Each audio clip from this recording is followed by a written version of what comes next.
জাতীয় পার্টির অফিসে আবারও হামলা ভাঙচুর।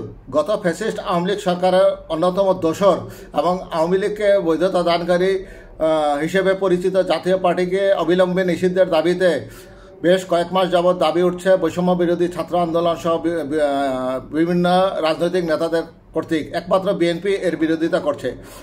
তারই পরিপ্রেক্ষিতে গত কয়েকদিন আগে আপনারা দেখেছেন যে গণ অধিকার পরিষদের নেতা ভিপি নূরকে অ্যাটাক করে আইনশৃঙ্খলা রক্ষাকারী বাহিনী এবং সেনাবাহিনী। তাতে গুরুতর অবস্থায় তিনি এখন হাসপাতালে রয়েছেন। আজকে আবার সেই গণ অধিকার পরিষদের নেতারা জাতীয় পার্টির বিজয়নগর অবস্থিত কার্যালয়ে আবারও হামলা ভাঙচুর ও অগ্নিসংযোগের ঘটনা ঘটায় বলে প্রত্যক্ষদর্শীরা জানিয়েছে। ঘটনাটি ঘটেছে সন্ধ্যা 7টার দিকে। বিষয়টি নিশ্চিত করে রমনা থানা ডিউটি অফিসার উপপরিদর্শক এসআই সাজ্জাদ হোসেন বলেন, হঠাৎ একদল লোক জাতীয় পার্টির কার্যালয়ে হামলা চালায়। তারা ভিতরের কিছু আসবাবপত্র ভাঙচুর করে ও আগুন ধরিয়ে দেওয়ার চেষ্টা চালায়। খবর পেয়ে পুলিশ দ্রুত ঘটনাস্থলে এসে নিয়ন্ত্রণ করার চেষ্টা করে। এদিকে প্রত্যক্ষদর্শীরা জানায়, সন্ধ্যায় 6:45টার দিকে কিছু মানুষ জাতীয় পার্টির কার্যালয়ের সামনে আসে। পরে তারা অফিসকে টার্গেট করে কয়েক দফা হামলা চালায় এবং পরে অগ্নিসংযোগ করে।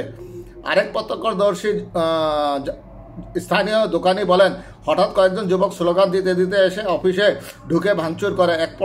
এক পর্যায়ে ধোঁয়া বের হতে দেখি পুলিশ আসার পর ছত্রভঙ্গ হয়ে যায় বিক্ষোভকারীরা।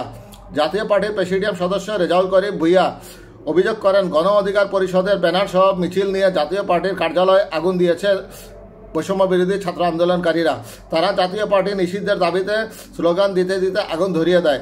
তিনি বলেন, জাতীয় পার্টির নিষিদ্ধ চায় কেন আমরা অংশ নিয়েছি, এই কারণে নির্বাচনে কেন আমরা অংশ নিয়েছি।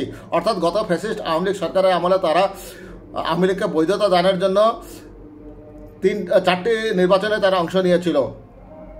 কারণ তারা তো বৈষম্য বিরোধী ছাত্র আন্দোলনের বিপক্ষে অবস্থান করেছিল গত আন্দোলনের সময়। যাই হোক, তিনি আরও বলেন, বিএনপি সহ 32 দল নির্বাচন অংশ নিয়েছে, তাহলে তাদেরও নিষিদ্ধ হওয়া দরকার। জাতীয় পার্টি এখন বিএনপিকে নিষিদ্ধ করতে চাচ্ছে বা আহ্বান জানাচ্ছে।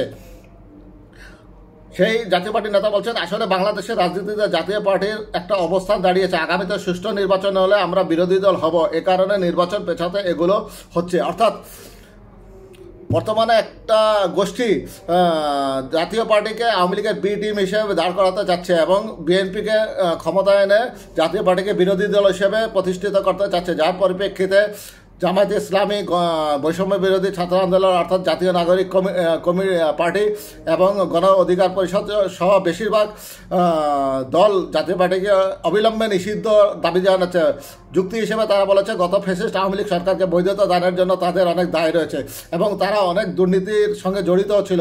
কাজে তারাও আওয়ামী লীগের বিচারের পাশাপাশি তাদেরও বিচার হওয়া উচিত বলে অধিকাংশ নেতা এবং জনগণ মনে করে। তাই জাতীয় পার্টিকে অবিলম্বে নিষিদ্ধ করা উচিত বলে জামাত, এনসিপি, গণ অধিকার পরিষদ সহ বিভিন্ন দল দাবি করছে।